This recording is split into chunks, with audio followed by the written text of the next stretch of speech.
제가 오늘 이거 준비하면서 그 생각을 했던 몇 가지 주제들이 있습니다. 이게 첫 번째, 저도 구조조정이라는 걸 하면서 생각했던 게 도대체 구조조정이라는 게 뭐냐, 뭔데 이렇게 구조조정이라는 걸 때문에 난리냐. 그래서 산업구조조정이랑 기업구조조정이라는 게 어떤 거냐 하는 것들에 대한 본원적인 출발. 그 다음에 두 번째는 그러면 우리나라 해운산업은 구조조정을 그동안 어떻게 해왔냐 이거죠.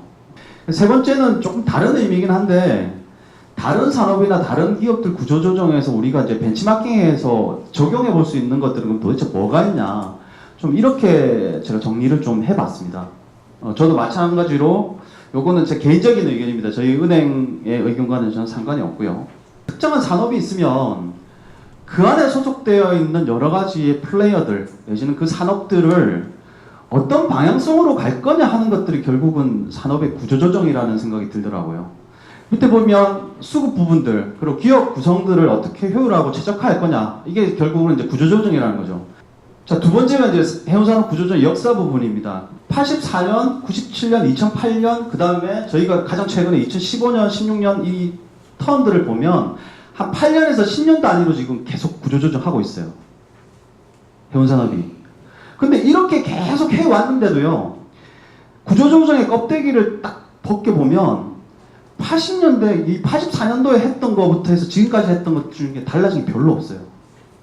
그 정책들이 그대로 동일하게 반복되고 있습니다. 정부가 81년도에 해운조선 종합 육성 방안을 발표하고 선박량이 급격하게 느는데 요 시기죠. 운임은 곤두박질 치기 시작하고 아까 그 앞에서 들여왔던 그 많은 중고 선박들이 이제 난립을 하기 시작한 거죠. 그러면 결국은 선박들은 살기 위해서 아까 이야기했던 것처럼 업체 내에서 덤핑이라든지 여러 가지 시장 내에서 부작용들이 실질적으로 이 시기에 다 일어납니다. 그래서 아까 얘기했던 외항선사가 난립하게 되고 용대선이 이 시기에 크게 증가할 수밖에 없는 환경들이 갖추어지는 거죠. 자, 그러면 84년도에 해운산업 합리화를 뭐 했냐 한번 보자 이거죠. 이겁니다. 외항선사 통폐합했어요. 그리고 선사가 자본으로 간다고 이때 배를 상당히 많이 팔았어요. 그렇죠? 어쩔 수 없이. 그래서 실질적으로 이렇게 유동성 확보하고 경비 절감했는데요. 83년이 지나고 나서 딱 3년 후에 해운시황이 다시 호황으로 올라갑니다. 97년도에 외환위기 전에 구조조정을 했었어요. 가장 이제 이슈가 많이 되고 있는 것 중에 하나가 이겁니다. 해운기업한테 부채 비율 200%를 요구했고, 즉 아까 했던 대기업 중심으로 요구를 했고, 우리나라 선사들이 대부분 다 대기업에 소속돼 있었기 때문에 여기에 맞추기 위해서 이 부채 비율을 97년도에 7,200% 정도까지 갔다가 한 330%까지 줄입니다. 부채 비율을 이렇게 줄일 수 있는 것들은 결국은 뭐냐면 가지고 있는 자산 중에 팔 수 있는 건 다 팔았다는 거예요. 그게 항만이 됐든 선박이 됐든 다 팔았다는 거거든요. 그리고 이 시기에 국가선대도 보시면 아시겠지만 97년도 이후에 2000년도까지 급격하게 줄어듭니다. 즉 선대 자체 배를 결국 팔 수밖에 없었다는 거죠. 정부가 실질적으로는 이 해운산업이 이렇게 망가진 책임은 정부가 잘못된 정책을 취해서 그 정책에 따랐던 선사들이 결국은 아까 방향성의 잘못된 방향 때문에 망한 거 아니냐 이런 이야기를 많이 하는데, 이 정부를 비판하려고 한 게 아니고 이런 이야기가 나오면 저희가 한번 그것들에 대해서 검증을 해볼 필요가 있어요. 진짜 그게 사실인지. 이 세계 선사는 이 시기에 엄청나게 어떤 방향으로 갈 건지에 따라서 일사불란하게 움직입니다.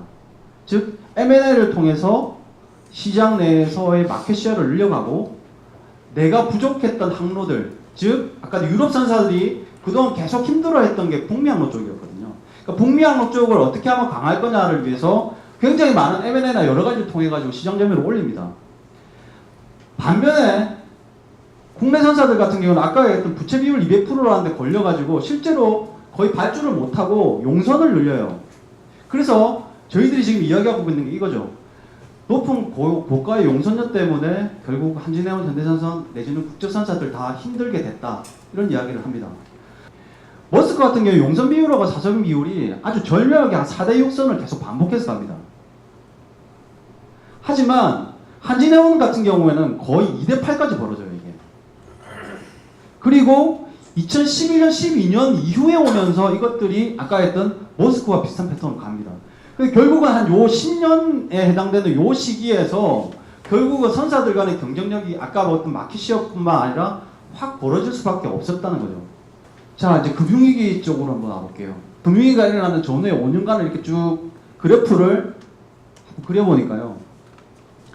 07년하고 08년도 이후, 즉 08년도 4.4분기 이후에는 최근 한 이 기간의 5년 평균을 거의 못 넘어갑니다.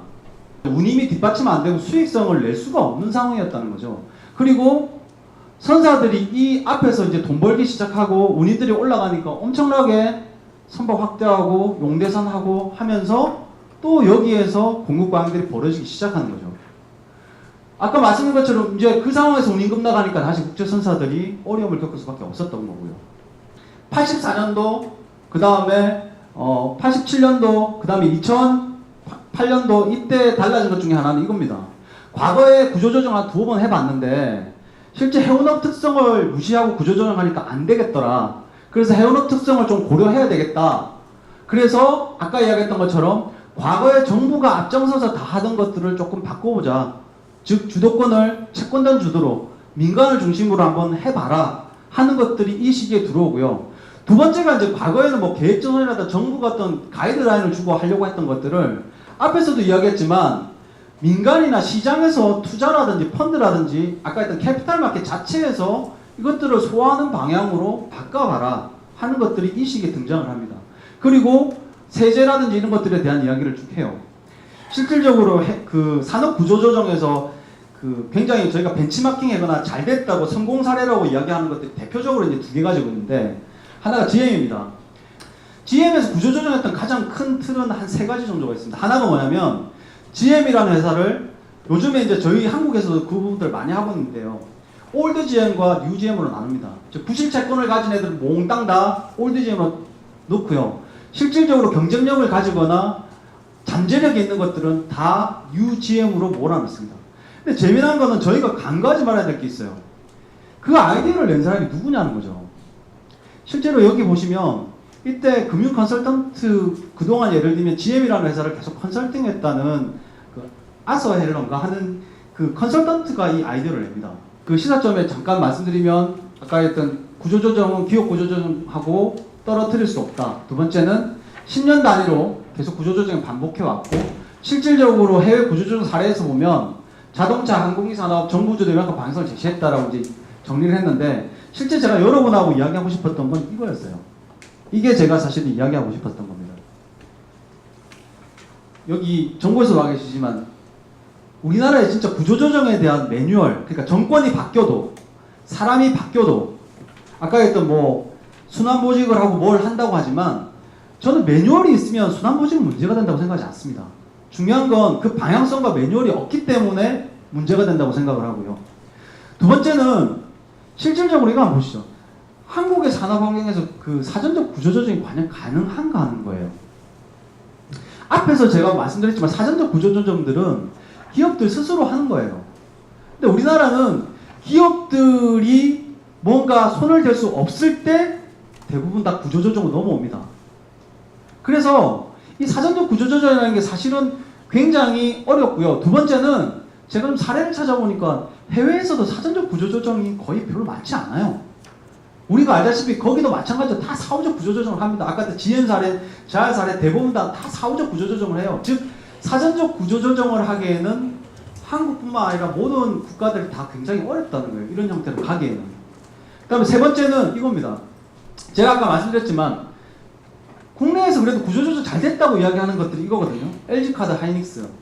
이 구조조정 성공의 대표적으로 이야기하는 이 회사들의 특징들이 뭐냐면요. 좀 나쁘게 말하면 버티게 한 거예요. 한 2, 3년 동안 죽지 않을 만큼 진짜 호흡기 따라주고 버티다가 시황이 개선된다거나 아까 이야기했던 것처럼 시장이 살아나면서 이 회사들이 굉장히 살아나는 패턴들을 보였는데 제가 아까 앞에서 말씀드렸지 않습니까? 해운 시장도 2000년대 초반까지는 교육 증가율이 거의 10%, 7%, 6%, 5% 될 때는 가능했어요. 하지만 금융위기가 지나고 난 다음에 지금 계속 2, 3%대로 가는 지금의 형태에서는 이런 형태의 아까 했던 구조조정을 하면 도저히 사실은 살아날 수가 없다는 겁니다. 마지막으로 이겁니다. 구조조정을 위해서 필요한 전제 조건이 뭐냐? 저는 이 부분들에 대해서는 앞에서 발표하신 분과 좀 비슷한 생각을 해요. 그러니까 너무 그 이해관계자들 내지는 필요한 전문가들이 구조조정을 할 수 있는 어떤 구조를 시스템을 만들어야 된다는 겁니다. 자, 우리나라 지금 해운산업, 조선산업 구조조정할 때 전문가들이 과연 몇 명이나 들어가서 거기에 자기 의견들을 피력을 했을까요? 지금 계속 이야기하는 게 그 조선산업, 해운산업 구조조정할 때 금융위 주도로 했다고 이야기를 하는데 그 금융위 주도의 구조조정에 국내에 얼마나 많은 전문가들이 들어가서 그 방향성들에 대해서 피력을 했냐 이거죠. 이거는 사실 한번 고민을 해봐야 될 문제라고 생각합니다.